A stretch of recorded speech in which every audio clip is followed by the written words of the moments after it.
Hello guys, I finally have a fresh update for you of me flying my hobbyking x666 quadcopter with the naza and a GPS unit that I've already installed in it. I also mounted a GoPro on this quadcopter and you can't even imagine how well it performs.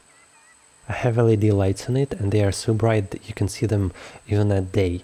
The 4-cell setup I have on this quadcopter works amazingly compared to the 3-cell setup on my previous quadcopters. So much power and lots of thrust and control authority. Here you can see me piloting the quadcopter using FetchArc goggles and FPV camera on the quadcopter. It's really amazing. The feeling of FPV flight, very different from usual RC controls, and it allows you to fly much higher and further. And now you can see the quadcopter is descending without my control. This is how the GPS NASA return to home function works. You can see the NASA here landing itself without my control. The quadcopter sits on the same spot and descends slowly to the ground, finally landing without any pilot input.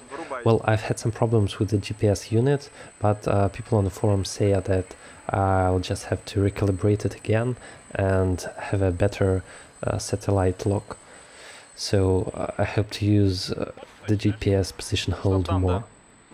Now you can see I take off once again, and you can see how steady the NASA holds the quadcopter in the GPS position hold.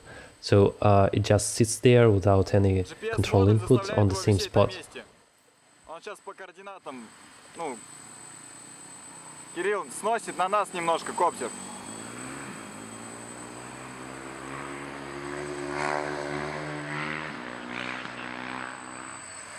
And now some night flying.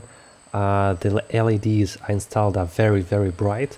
They are so bright that they can illuminate I think 5 by 5 meters in the dark, and it really helps out to pilot the quadcopter in the evening and at night.